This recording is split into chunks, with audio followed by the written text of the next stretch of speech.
dicen los libros es que esté elevadas las transaminasas durante 6 meses.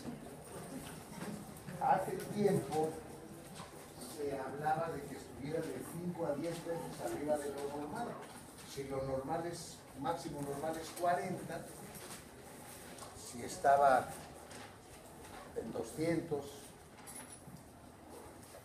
si esto se acompañaba de hipergamaglobulinemia, era un dato muy importante que hacía pensar fuertemente que era hepatitis crónica.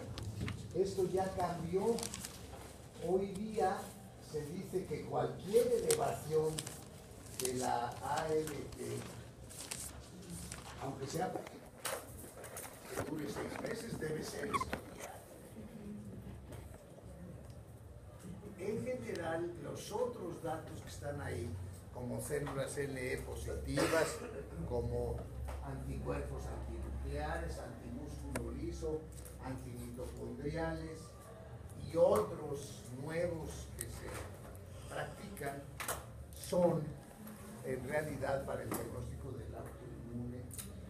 También se usan para el diagnóstico de una variedad que se llama cirrosis biliar primaria. Por supuesto, hay que buscar hepatitis B y hepatitis C, porque estadísticamente son las más frecuentes.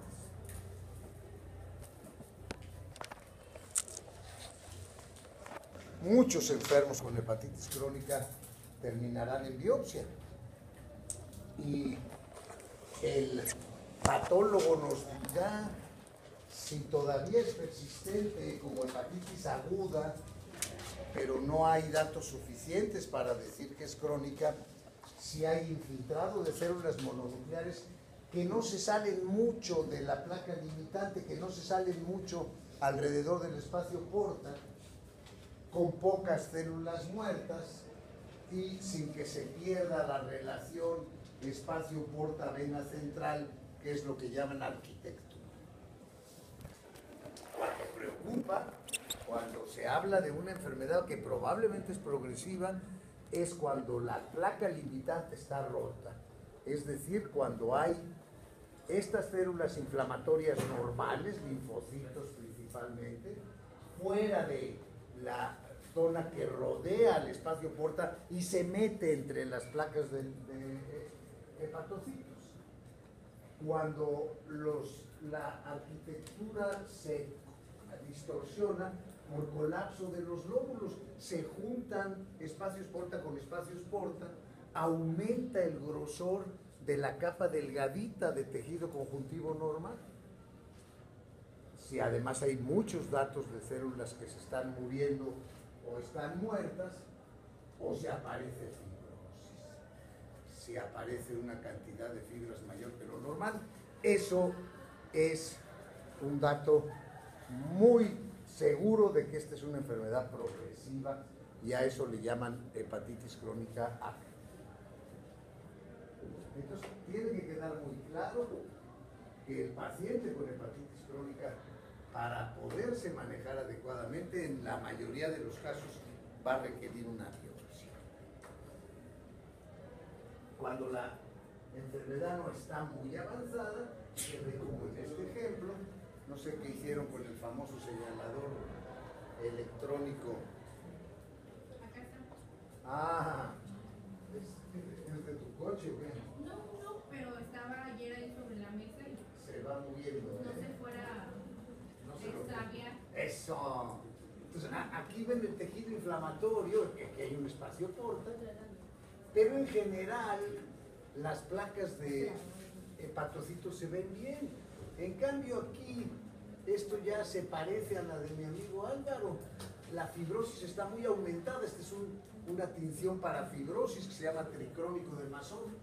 Y se ve que la inflamación se sale. Este es un enfermo que tiene una enfermedad que va a progresar.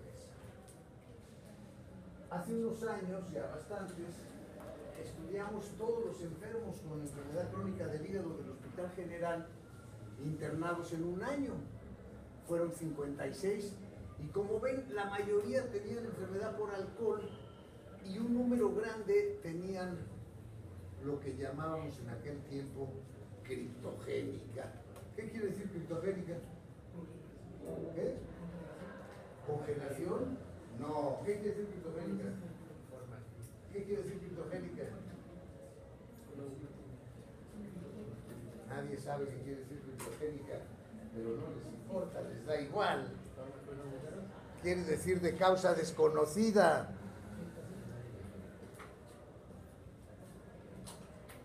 Por hepatitis C era la tercera causa. Cuando lo presenté esto, el doctor que nos dijo, lo que pasa es que estás usando un método poco sensible para buscar el virus C. Entonces fui a preguntar al laboratorio del hospital y estos dos métodos eran los que se usaban y estas son sus sensibilidades y especificidades. Y son los mismos que usan en nutrición. Entonces, ¿qué es lo que pasaba con este grupo grande? Yo creo que tienen enfermedad por grasa. Y vean ustedes una más reciente que la mía, de muchos más casos de enfermos que van a ser trasplantados en Estados Unidos. Y vean cómo no es mucho más alcohol que el virus C, pero sí en aquel momento era más alcohol que el virus C. Y vean cómo la que sigue es criptogénica, igual que lo que nosotros encontramos: cirrosis biliar primaria, colangitis esclerosante, autoinmune, virus B poco frecuente. Y no existía la hepatitis por grasa. ¿No es interesante eso? Hace 14 años, en una publicación mayor, nadie pensaba. ¿Se dan cuenta? ¿Qué quiere decir esto? Lo que más quiere decir es que están ustedes perdidos. Que más vale que regresen a la tienda a ayudar a su papá. ¿Qué quiere decir esta cosa tan horrible? No, quiere decir algo mucho peor, que a ustedes les afecta directamente. ¿Qué? ¿Qué? Que no saben. Pero aquí eran los sabios que hacían trasplantes hepáticos en los Estados Unidos. ¿Qué quiere decir? Que si no estudia uno todos los días, está perdido. Que la medicina es la ignorante. Ustedes son ignorantes, sí, pero no quieren dejar de ser ignorantes. Mientras que la medicina es ignorante, casi podríamos decir que por obligación. Y van apareciendo cosas nuevas. Se calcula, que ya se lo he estado repitiendo casi diario, que dentro de unos 20 años va a ser la causa número 1 de enfermedad crónica del hígado, la enfermedad por grasa en no alcohólicos, como parte del síndrome mental.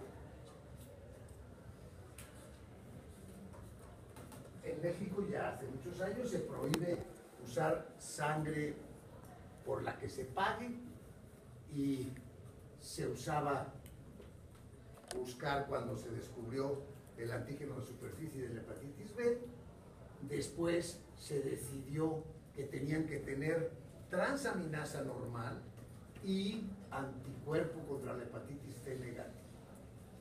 Aún así, una estadística en banco de sangre del Distrito Federal de 10,000 personas, casi el 1% eran positivos al virus C y 3 por 1000 al virus B. En Chihuahua, 1,200 personas, 0.25%, y en Hidalgo, 10,000 personas, 1% tenían el virus B. Entonces, estos son pacientes, todos ellos crónicos.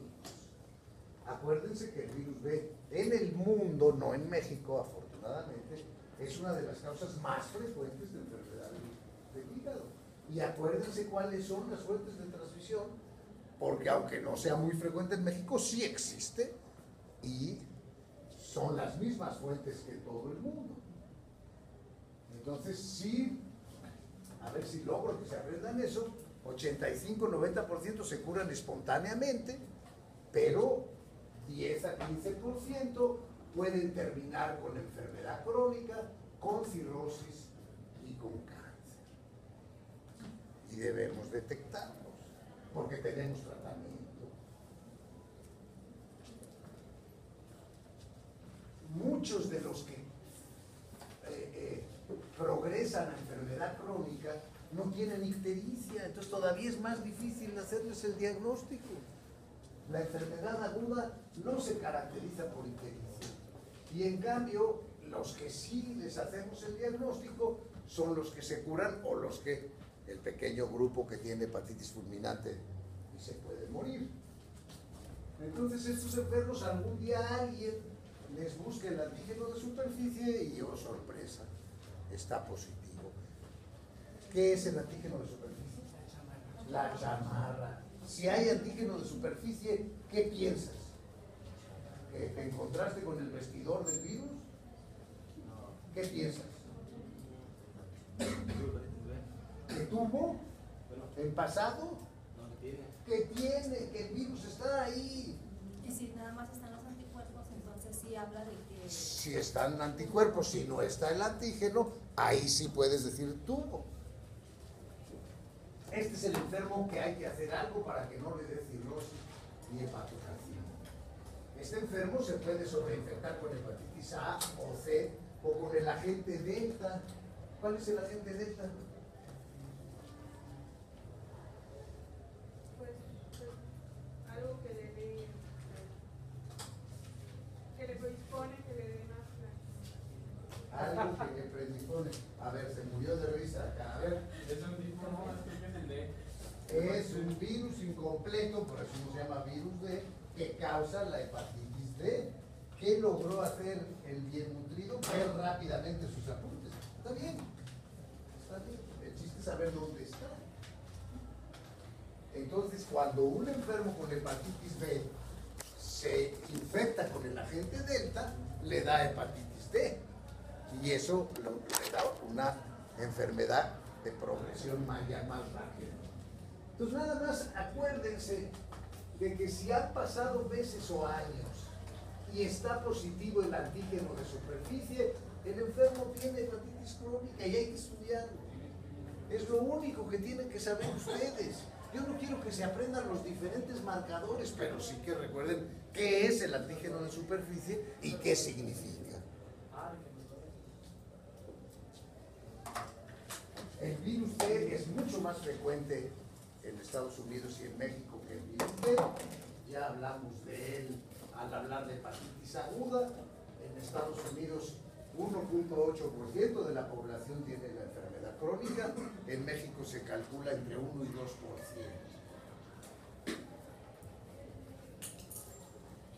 Es la causa número 1 de trasplante hepático en el mundo, en México también. Y se vuelve más fácilmente agresiva cuando se asocia al virus de la inmunodeficiencia humana y al alcohol. La persona que bebe, además de tener el virus T, tiene más chance de entrar en complicaciones. El doctor Lisker, antes de irse a vivir a San Luis, Missouri, cuando todavía estaba en nutrición, estudió un grupo de pacientes con enfermedad crónica, 123 de los cuales 75 ya tenían cirrosis por virus T, la mayoría post-transfusional, la mayoría tenía más de 10 años de enfermedad. La doctora Dehesa en el Centro Médico Nacional estudió, ahí llegaban prácticamente todos los pacientes del Seguro Social con hepatopatía crónica, y el 55% tenía antecedentes de transfusión sanguínea. La doctora Alberún, que es la que hacía los trasplantes de riñón en el Instituto de la Nutrición, estudió 51 personas con insuficiencia renal terminal, 16% tenían virus D, 31% virus B y la mitad tenían los dos. Entonces, tener enfermedad crónica del riñón que requiere diálisis es un factor importante. Y ella se dio cuenta que era mucho más frecuente si tenían hemodiálisis que si tenían diálisis peritoneal, que si no tenían diálisis. O sea, no era la insuficiencia del riñón la que propiciaba la enfermedad, sino las manipulaciones del medio. En México, la inmensa mayoría de los enfermos con hepatitis C tienen virus del genotipo 1. Y cada genotipo, hay 7 genotipos, cada genotipo tiene diferente sensibilidad a los antivirales. Entonces es importante determinar el genotipo. ¿Cómo nos enteramos de que existe el paciente? Pues estas son las maneras como llega el paciente.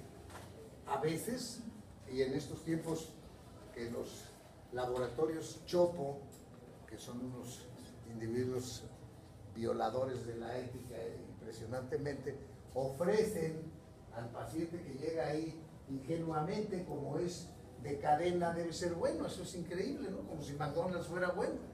Entonces llegan y les ofrecen 50 determinaciones por el mismo precio que las 3 que iban a hacer. Iban a hacerse una química sanguínea porque es diabético el señor, y le dice, pues mire, la química sanguínea de 3 determinaciones cuesta 500 pesos, por 600 le hacemos 55 análisis, prueba de embarazo, medimos concentración de Coca-Cola en la sangre, y ¡pum!, entre los 55 sale elevada la transaminasa.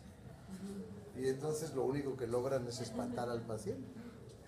Una más triste y frecuente, cuando yo estaba en el Hospital General, casi era la manera más frecuente, el alma caritativa, que es sumamente rara en este pobre país, que va a donarle sangre a su vecino, el taxista que chocó, y le van a arreglar la fractura y necesita sangre, y llega la señora muy amable y le dice, pase usted con el gastroenterólogo, en lugar de sacarle la sangre.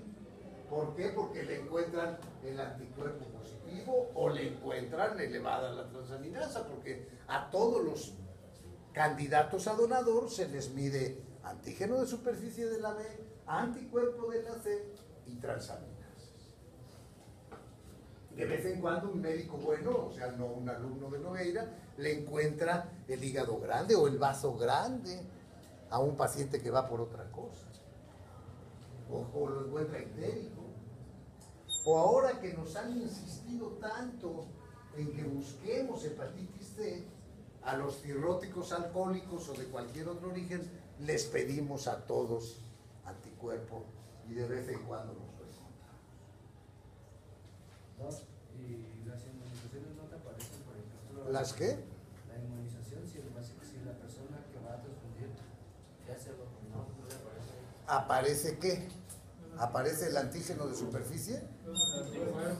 El anticuerpo. Y no se lo van a medir.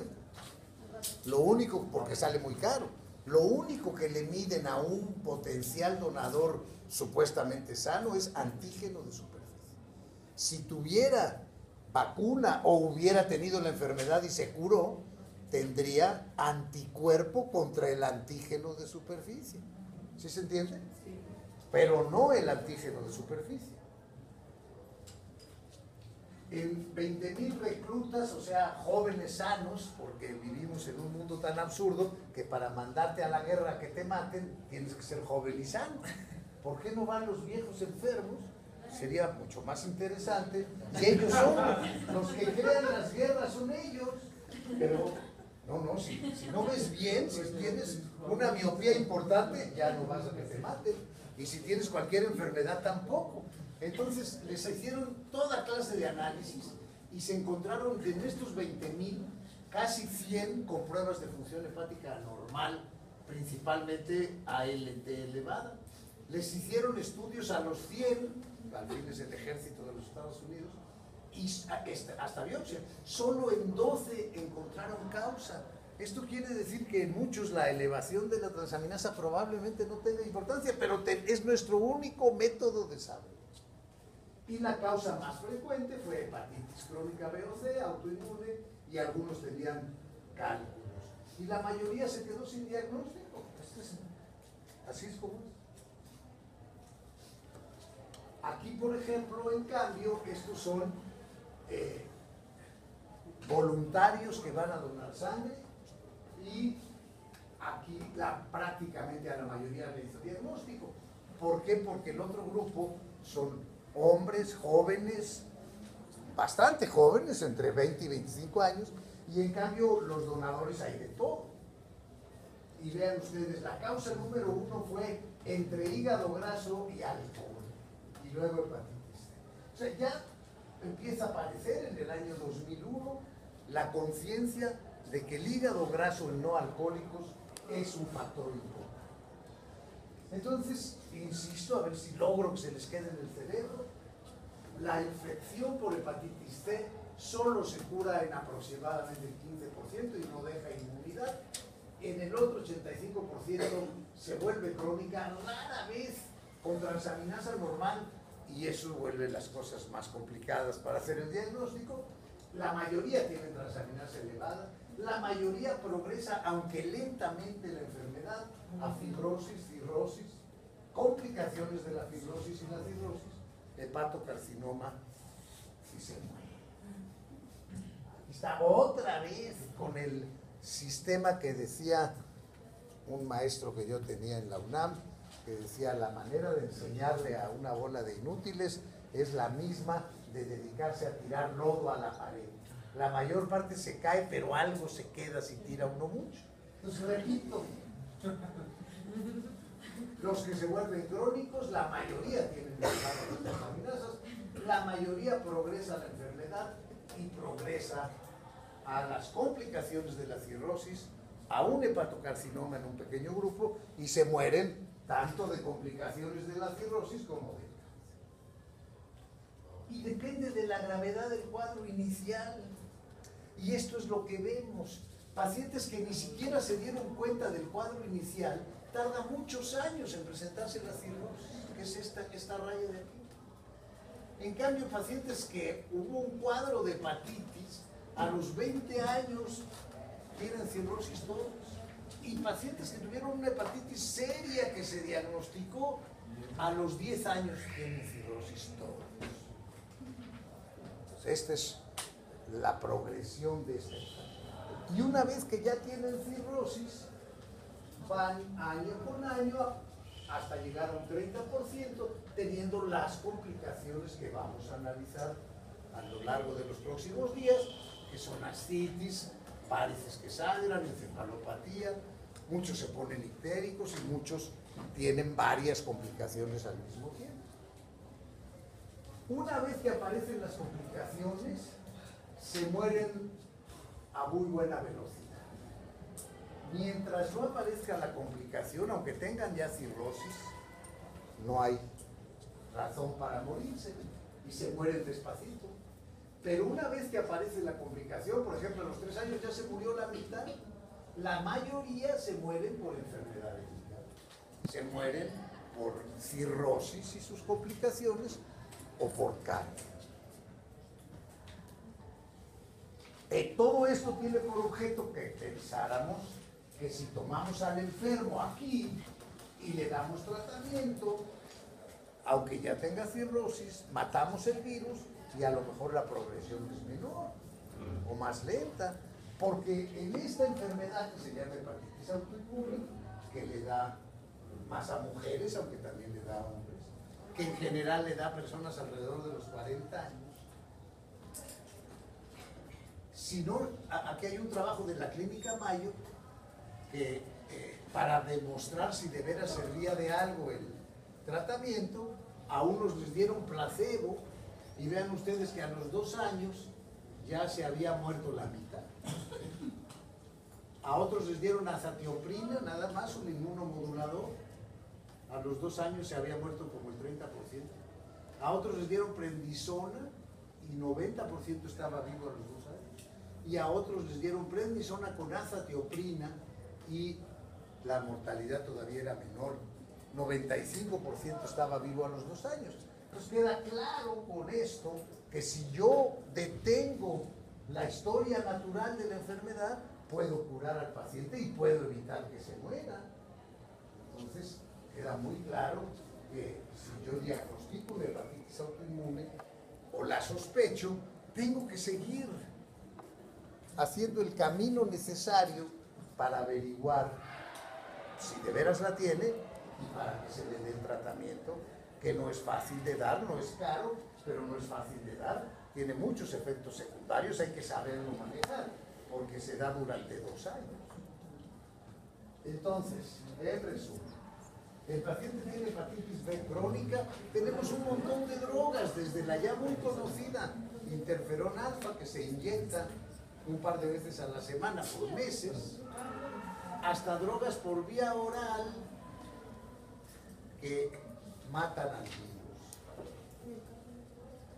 En la hepatitis C por muchos años nada más hubo interferón y ribavirina, después para no inyectarlo tan seguido se le pegó una molécula de polietilenglicol al interferón y se llamó interferón pegilado y se curaba el 40%.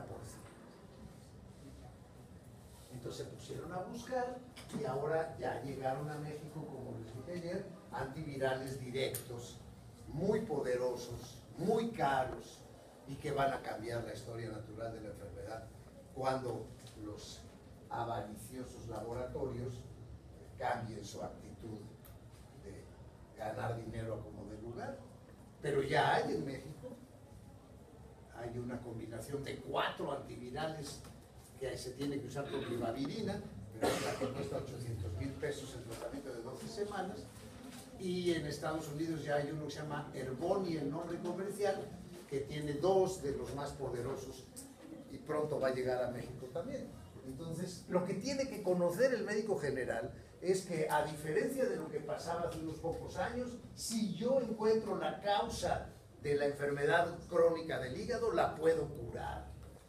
Por eso, como decíamos del autoinmune, con esteroides y acetoprina se cura. Y si yo descubro que es un medicamento que toma el paciente, pues quitándole el medicamento va probablemente a mejorar. Entonces, esta es la enseñanza de la hepatitis crónica. Hay que saberla diagnosticar. Es fácil. 6 meses de más de elevación de transaminasa debe hacernos pensar. Ya no se puede pensar, a pesar de los trabajos, que si está ligeramente elevada no tiene importancia. Toda elevación de transaminasa que persista debe estudiarse. Esa es la enseñanza que tiene que quedar. Y pues vamos a discutir, en lugar de lo que sigue, que es la cirrosis, vamos a discutir el examen.